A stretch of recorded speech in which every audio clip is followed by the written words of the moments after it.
Mark, the FA Youth Cup run has come to an end. What were your thoughts on the game?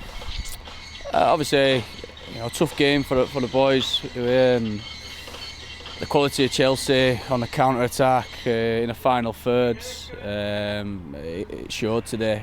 We created chances. We had one early doors. If that goes in, it changes the game. But the quality of Chelsea showed through. It was credit to the lads how they kept going, how they kept pressing, how they kept sticking to the principles of what we're after.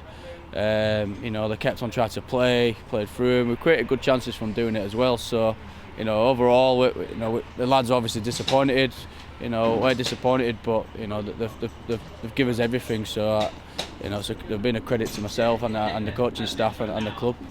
Up against a very capable side, obviously, as we knew we would be. Created a few chances as well, like you've mentioned, and come close on a few occasions. Can we fault the lads' effort tonight? No, they give everything. Speaking to the coaching staff after, the Chelsea staff, they said, they couldn't believe how well they kept pressing and kept putting him under pressure and kept trying to win the ball high up at the pitch. And we do it every day in training. We do it every day in the league. So this is what the lads are used to doing. So they showed it on the big stage against good players, but unfortunately you give these players chances and they go and punish you.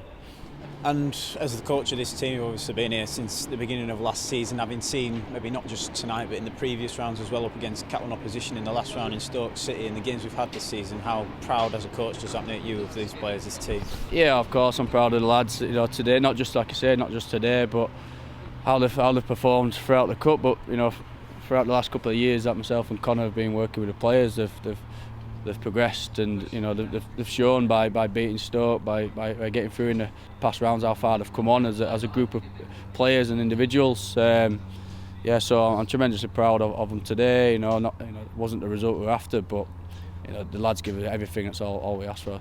And how valuable is the experience, not just tonight, like we said, but all season during the cup run? How much is that going to help when we enter League Alliance football again, in the coming weeks and months ahead? These experiences against teams like this on stages like this, how do you think that'll benefit us?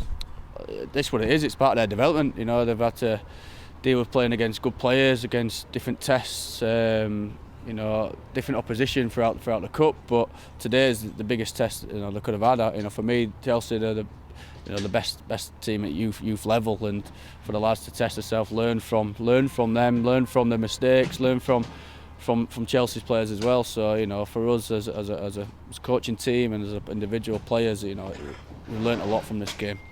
And heading forward, obviously, again as their coach, how are you looking for these players to improve over the course of the remaining season? What have with the experience they've got behind them now and things like this, how are you looking for them to sort of take this into their stride and progress over the rest of the season? Yeah, well, the cup's a bonus for these players and for us as staff. It's about development and hopefully getting these players across the line, and that's getting them into the first team squad, and that's our goal, and that's what I've just reminded the players, after the game, that they've got to think about why they're here, and that's to become a professional footballer. So take what they can from this cup run, and just got to keep working harder and harder and look to get better, because ultimately they're competing against these players who potentially could be dropping down the leagues. So we'll learn a lot from it, but tonight they've been a credit to the club.